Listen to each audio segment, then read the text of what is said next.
Hello, many thanks for always keeping it Ebro Africa. My name is Linda Alela and this is News in Focus. Last week we had an incredible session. We were talking about sickle cell anemia, of course, in solidarity of the sicklers in the country and ahead of the sickle cell month. Actually, it's Sickle Cell Awareness Month, and we want you guys down there to get to understand what is sickle cell.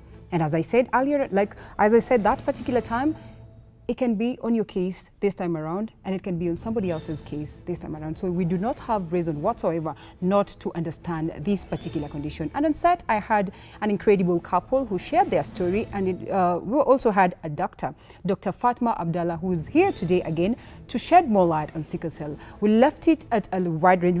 We took time to understand the symptoms. We took time to understand what sickle cell was.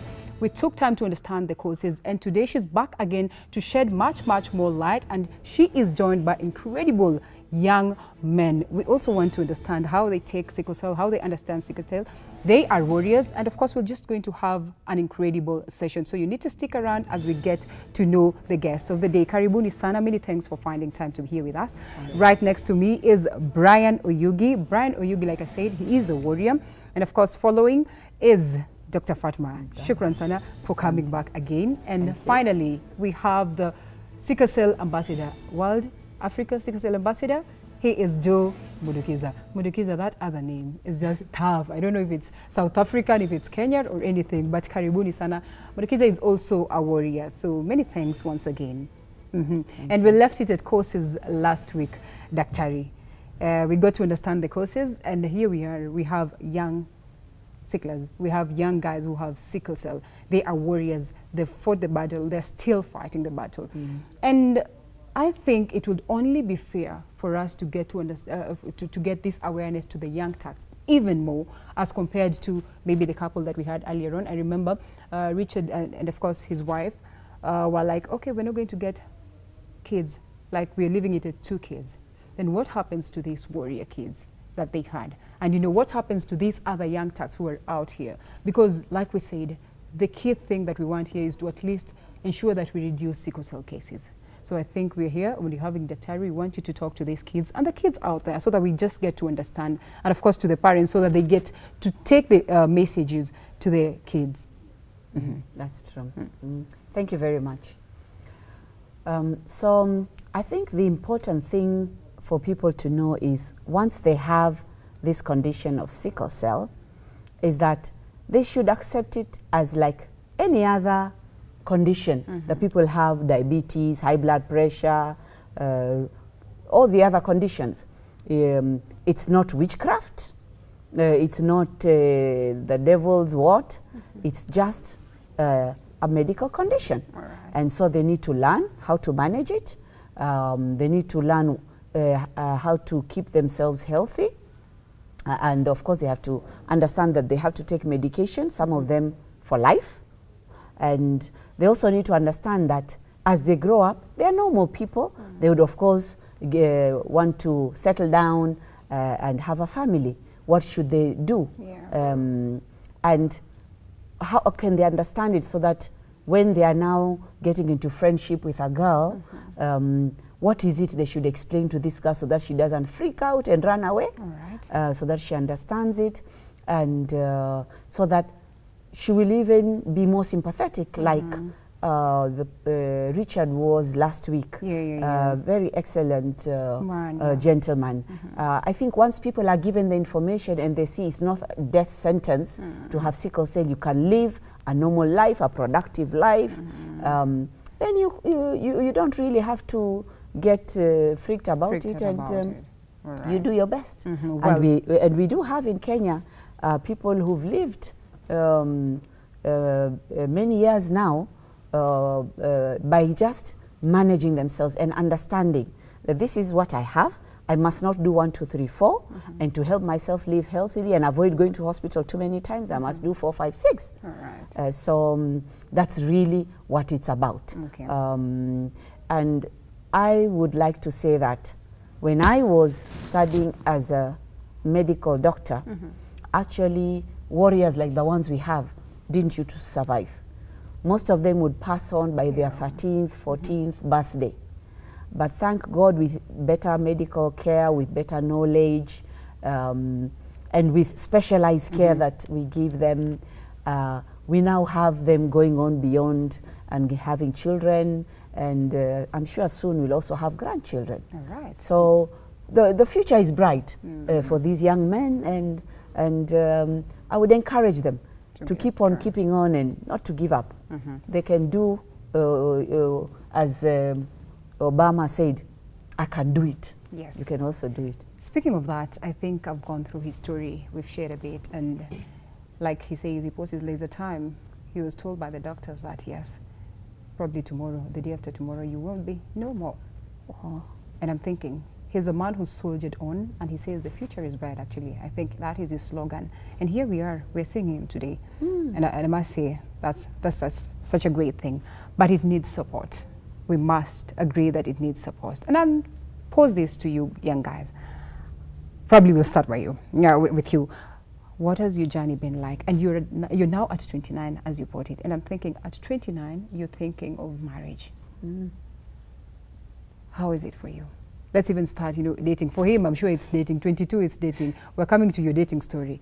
But for you? Okay, my journey with Sickle has not been, it has been quite challenging in terms of maybe, let's start with the relationship issues, because that is what I'm undergoing right now. I had a girlfriend, and sometimes back when I approach her and tell her that I have this condition, the girlfriend was sometimes surprised and like that, but he said, let me give in. But when we are with her at the house and this attack came, and when the pain comes, you can't sometimes do much, you can't do anything. So actually from that scenario is when we broke up with the lady, because she feared a lot, and at a point she told me that she doesn't want to become a widow So at an early age. So sentencing death to someone here. All right, I think I'll just cut you short on that. Yeah. Number one, we also want to understand, is the government doing enough? Is this awareness being created enough for the people out here? Because before it even starts with us out here, the warriors themselves, they're given this information and all that. And I'm thinking for Brian, it would only be fair enough for him to decide that next time I want to engage a girl, I'm not going to tell them of my condition. You would feel the same. And we would want to listen to your story, like your story, relationships. Have you started dating? Have you dated before? Something like that. For me, I have dated. I actually started, I was very naughty. I started dating when I was 19. Your mom should be hearing this. I had a girl, she knows. Yes, I had a girlfriend. And actually she died. She had sickle cell. Oh, Dr. that's one thing that we want to talk about. Yeah. Is this information being told pretty well? She has sickle cell, you also have sickle cell, and here you are dating. I need to pinch you. So she had sickle cell, but unfortunately she passed on, and we buried her. I'm into another relationship. The other one that I have right now does not actually understand much about sickle cell, because she's not a carrier and she does not have sickle cell, but she knows I have sickle cell, because I actually don't take chances. I need to tell them that this is who I am and this is what I'm doing. If you need to get into a relationship with me, you need to be aware. So we have a little bit of misunderstandings, but I think we'll sort it soon. All right. Yes. The reason why I said I want to pinch you is because I think I've had a session with Dr. And Dr. says, if we are trying to create an awareness, and if we are trying to reduce the number of sicklers that we are having, and even in the future, then it means a person with sickle cell should not get married to a person with sickle cell. Supposing your girlfriend did not pass on, may her soul rest in peace, how far were you willing to take it? And that would mean, if they would have gone far, we're getting other kids who have sickle cell. And now the circle starts again. And this is even worse, because there's a mom, there's the dad, and the kids now. And the crisis comes. What happens? I think the best thing I should ask from you, Dr. is tell us who should marry who, Should we go for screening? Should we do this? So that at least we get to avoid these cases. Actually, that's very important. I remember my late professor. Yes. He always advised the patient, especially the young teenagers, that when you get into a relationship and you begin to like a girl or a boy, bring them to me so that I can counsel them and explain it from the doctor's point of view. What is sickle cell? What are the chances? What is the future like of your relationship? So that at that point, that other partner can be tested. Before the relationship goes too far, they get tested, and then once they're tested, now we can give further counseling. Like with HIV, you do pre-test and post-test counseling. So that once the results come out, and we are the ones, we are the specialists in this condition, so we have the test. So we do the test, and then after the test, now we sit them down and say, okay, you have it, you don't have it, or you both have it. This is what your chances are. If you decide to go ahead with a relationship and have children, these are the chances of you having the children with sickle cell. And at that time, like I told you, because in Kenya, warriors would not go beyond their 13th and 14th birthday. At that time, my professor used to advise all couples, don't have children. The children will suffer, you will suffer, and your life won't be, because at that time in Kenya, nothing was available. Yes. And even in the world, there wasn't much available. But now the situation is different. The situation is that we can manage it, and we are helping them live to a ripe old age. We can, and if they can afford it, there is also an option of going for a bone marrow transplant abroad. That's not something available in Kenya. But if they can afford it. And it's workable 100%. Well, let's say it's still in the experimental stages, but it is being done. So you can say there's light at the end of the tunnel. It might not be so effective now, but maybe with time and with more research and more doctors working on it, they can improve it and make it better and better. So there's that option. Of course, the other option, which is in Kenya most people wouldn't accept, is that you allow this couple to go on with their relationship and conceive. Immediately the woman conceives, you test that unborn baby. And once you've tested, and you have to do this test very early in pregnancy, because the Kenyan law allows medical termination if the pregnancy is less than 3 months. So if we do the test before then, and we tell the baby, and then we find out that that conceived baby has full-blown sickle cell, then we can give that couple the option of terminating that pregnancy and trying again. Because though I explained that there's a probability of 1 in 4, but as my professor used to say, those eggs in our bodies don't read books. They don't know it's supposed to be 1 in 4. You know, it can happen 3 children consecutively have it. So that's the other option. But it's an option that most religious people in Kenya don't want to accept, even though the law, the constitutional law in this country does give doctors and specialists like us that window to sign for a medical termination. But then there are those other issues.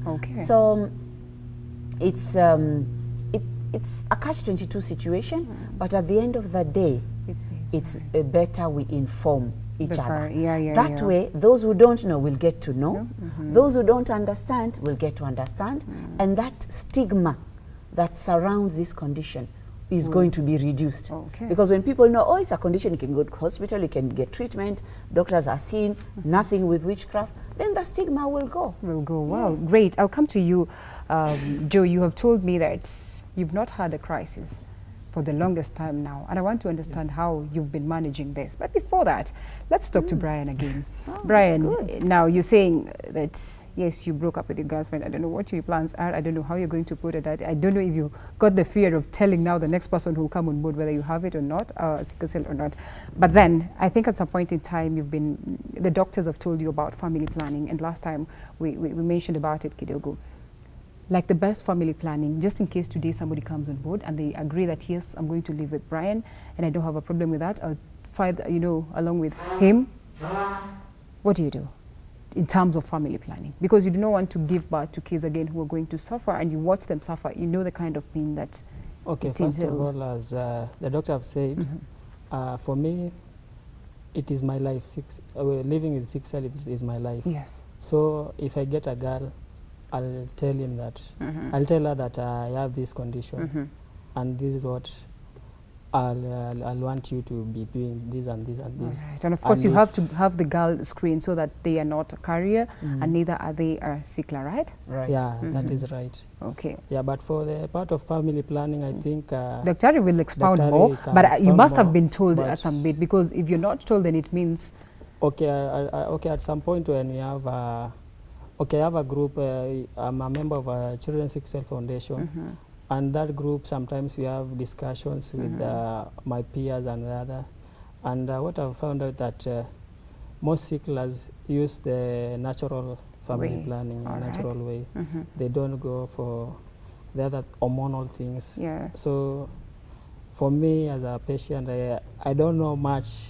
Dr. It you need reads to so tell us Dr. much. Yes, Yeah, I can because tell you these are delicate people, and you know they're taking medicine and all that, and of course, bringing in something else into their body, then it means you're expecting some changes. And there are a couple of things that you're not allowed to eat, right? And there are things that you are allowed to eat. You know, there are others you're told you can eat, but in small portions and something like that. So, what would be the best method of family planning for such? Absolutely, I think natural would be, because chemicals and drugs would affect, have their own effect on circulation. And remember, we talked about the circulation.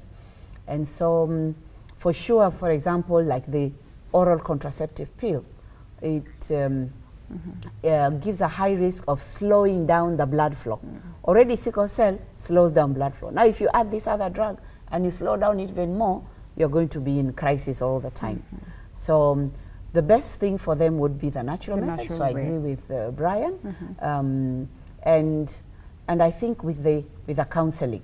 But more importantly for Brian is, I know the heart cannot choose. He might fall in love with a carrier, you know, but if it's possible, if it's possible, then to reduce the risks of Brian getting children with sickle cell, the recommendation would be that he would have a partner who is normal.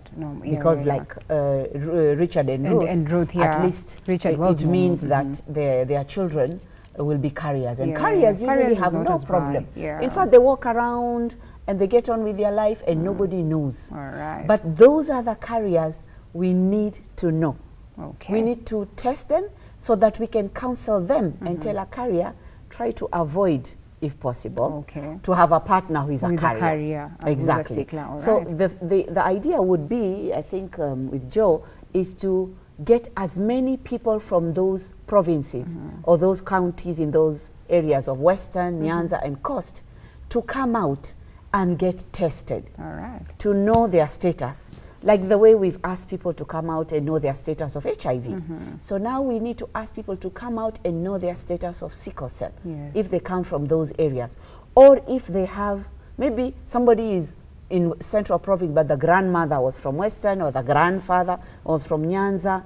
If more and more of these people can come forward and get tested, first of all, we'll know the numbers. Because right now, we actually don't know the exact numbers we have. Secondly, we'll be able to counsel them, we'll be able to advise them, and so, as you say, to be able to reduce the numbers of babies with sickle cell being born, that is how we'll be able to do it. Okay. Let's people get to know their status and the counseling and what to do about it, and then destigmatize this whole disease. Okay, that's great. Joe, it involves, thank God, thank you God that at least you've not had a crisis for 2 years, he said that. That is really good. And I'm thinking for 2 years, what is it that you have been doing that is different from these other people? And Brian has hit 29, it's no joke, because of the fears that maybe you'll reach 18 and you'll not have you and everything. And also there's the myth behind, which Dr. will clarify, though a bit brief, very fast because of time, that after every 9 years, when I don't know, after 9 years is when you're expecting a sickle that might pass on after another. If they don't die in between 9 years, then it means they have to stay for other like 9 years. You know, such myths that we need to rule out, or maybe to say that yes, it is true. So, Joe, what's your secret? And briefly, as the ambassador, also tell us, what is it that you're doing different? Do you feel like the government is doing enough for the people with sickle cell in the country? No, apparently, I was supposed to die like 6 years ago. When I went to hospital like 6 years ago, I was in crisis, and I was in a coma for like 7 days. And people thought that my life was now limited. I was going to die. It's very weird that doctors tell people who have sickle cell you might die at a certain age. It's not good actually to disclose such kind of information. I agree. It's better we keep it to ourselves. I agree. Because if I tell you you're going to die tomorrow, you're going to give up. You will give up. Apparently, I didn't give up, and I'm now 22. I just turned 22 on August 15th. So, as an ambassador, I'm running a petition in Parliament, in the National Assembly, to declare sickle cell a national health priority. Actually, the information in the petition was meant for the president. I wanted him to talk about sickle cell during the past World Sickle Cell Day. I didn't manage to reach the goal, but I've been running the petition since when I was 19. I've collected a number of signatures. I was supposed to have 100,000. I collected. Honorable Isaac Maura said that the ones I have are enough. So I took the petition, he did the bill. The petition has been pending in Parliament since January this year. But as the petition goes on, I also do advocacy with my brother, my small brother. We also do awareness. What's the name of your small brother? Ifyang, he's a Ifyang the musician. Ah, all right. Does he also have sickle cell? No, he doesn't not. have. He's All right. okay. So apart from the petition, I also do awareness. I also represent the African countries that have high numbers of people suffering from sickle cell. I'm running a project known as Face for Africa. I'm trying to face for Africa, for all African countries, so that you can come together and see what we can do for sickle cell. Because managing sickle cell is actually very expensive. Very expensive. I can try and get a substantial amount to take care of myself. What about those people who are in the Who villages, are not in a position, who can't even afford to put food on the table? What happens to them? So they give up, they end up dying. I have watched a number of people die. I've watched children die. And I thought I could have done something. I could have done something. But I was not in a position.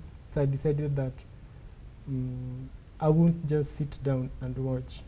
I should do something. In Kenya, the number of people who have sickle cell is actually increasing. According to statistics, although we don't have clear statistics, because if you go to all level 5 hospitals, you'll not get a list of people who have sickle cell, those ones who have been treated, those ones who passed on, or those ones who are on treatment. You'll not get such kind of information. So if you ask for the statistics, you'll get different statistics with different people. All right. So sickle cell needs to be addressed at a national level. Now the number is increasing. This is a situation that should scare the whole country to sit up. We should not just watch people die.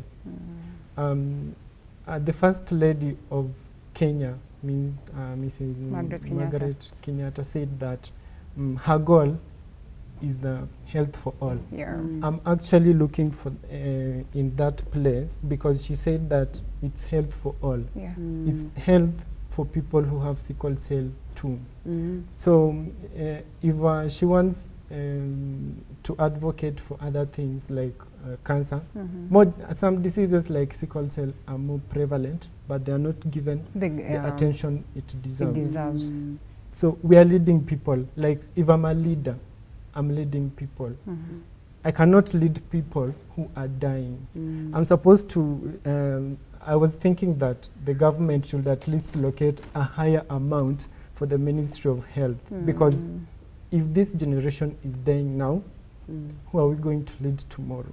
So we should look on the health of the people first before we go on the issues about economy and other stuff.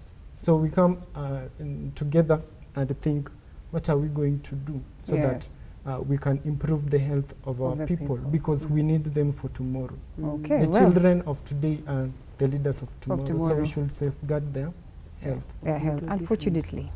And what I do different time is about up, man. Time is up, unfortunately. You can say something very fast as we wind up. Okay, Dr. Your face told me that myth behind 9 years and something is not true. I am sure we're going to have this session some other time again because now time does not allow us. So Brian, I'll allow you to give us the parting shots. Okay, I can agree with Joe what he has said. Mine is just to request the government if we can at least have a sickle cell resource center. It will be at least in good all for level 5 sicklers. hospitals. We need to have. We also need to have easy access to medication. For example, if I'm using hydroxyurea, it is 40 shillings per tablet, and a person is using hydroxyurea according to his weight.